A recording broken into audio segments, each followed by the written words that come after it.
To the story now, a big blow for independent candidates. Well, that is if the IEC has its way. Mmusi Maimane is quoted by EWN saying that there's not enough time to change the constitution. The changes are needed to allow independent candidates to take part in the 2024 national elections. So the Constitutional Court declared that the Electoral Act was indeed unconstitutional and ordered Parliament to amend it. Now, one South Africa movement leader, Mmusi Maimane, joins us now for this conversation. Mmusi, always a pleasure speaking to you this morning. I mean, when you're taking a look at exactly what has transpired for us to even get here, 2 years were given for Parliament to actually fix the Electoral Act because it was declared unconstitutional. Parliament failed to meet that deadline. 6 months of an extension was given, and now it looks as though the IEC is saying independent candidates cannot participate in the 2024 elections. I mean, how does that even sit? Good morning, and good morning to fellow South Africans. You know, when we met with the IEC, it became quite clear that, in fact, the IEC had allowed the process to carry on without, in fact, them themselves being able to make significant inputs about the timelines that were required. This demonstrates the political capture that says that they refuse to have accountability. And thirdly, it shows a parliament that cannot function appropriately. We see it in Phala Phala, we see it in education, we see it. And now we're seeing it in that the Constitutional Court had in fact directed Parliament to do its job, and it hasn't done so. So to Mr. Muepa's comments, I think what's important to note is that what he's in fact saying is that they are willing to defy the Constitutional Court. Because if the court orders you to do something, if we have a semblance of the rule of law, it then becomes important that we take that serious. Otherwise, Parliament will be held in contempt of court, and I'll be the first one to lead that charge.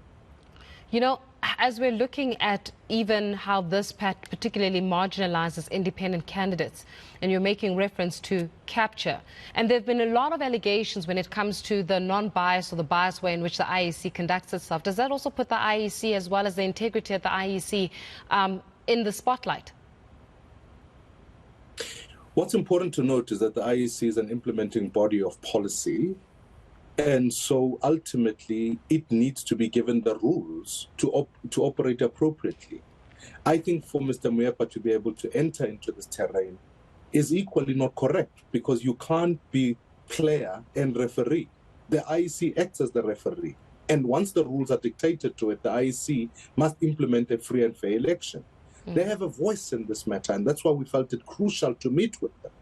But what we cannot be dictated to is the fact that the parties cannot sit here and ignore the Concord.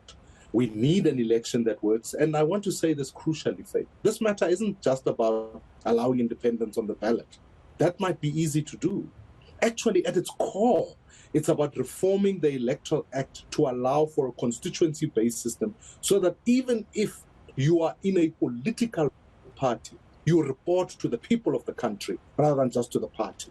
Imagine, and I want to put this, of the fracas we had last week with the question and answer session, what if there were ANC members who felt it important that actually the president must answer the question?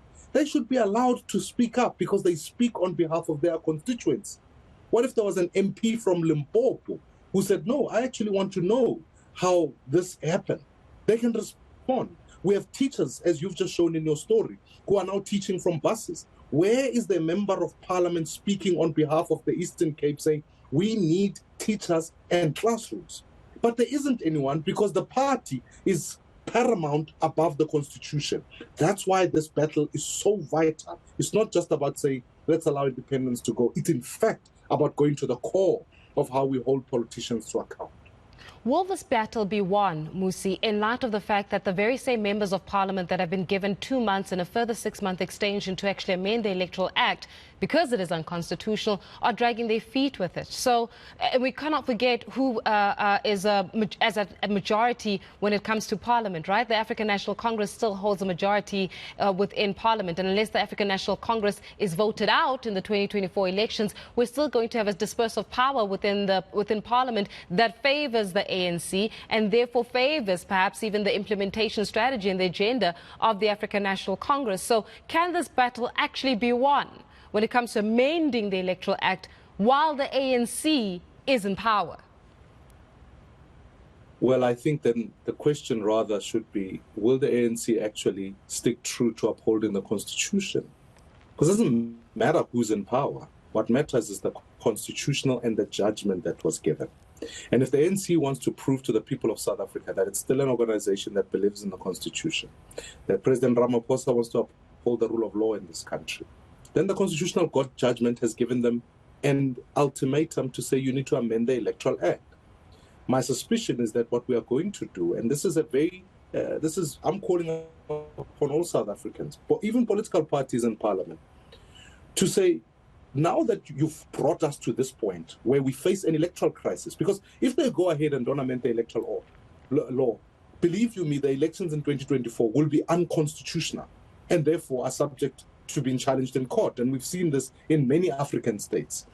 So what we have to do is find some transitional arrangements. Let's say these matters must be in place before 2024, and these matters can then be discussed post-2024 with a matter of urgency.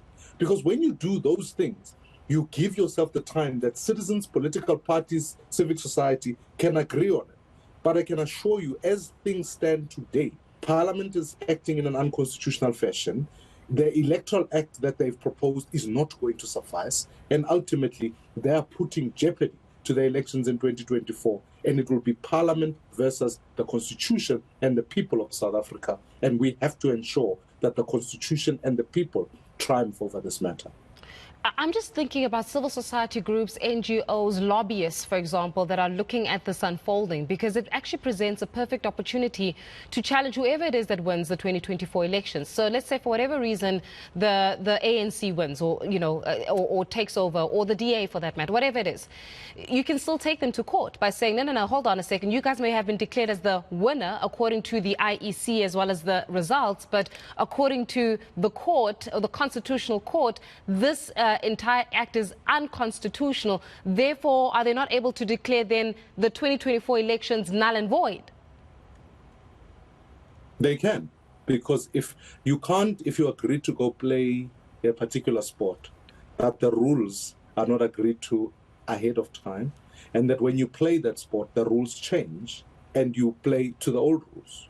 In this instance, if you go into an election without amending the Electoral Act sufficiently so that it is constitutional, it passes constitutional muster, those elections will be unconstitutional, therefore cannot go ahead, and you cannot declare a winner post facto. So this is what the Parliament has brought South Africa into a crisis, and it is putting the IEC under profound pressure that ultimately will mean that not only is the Electoral Act unconstitutional, there's also a duty upon the IEC to spend enough time educating voters as to how to vote. They will have 2 ballots for the first time in the 2024 elections, for the national elections in the new act. And so people must know what those 2 ballots do and how they work.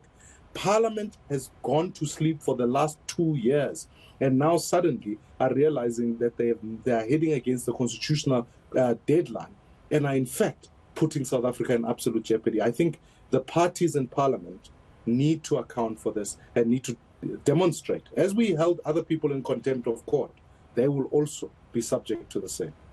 What do South Africans do in the meantime, Mmusi?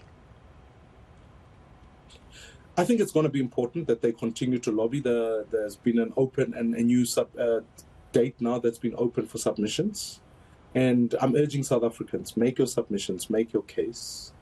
Let us participate in our democracy. We can't just participate only by voting. We must petition Parliament to do its job.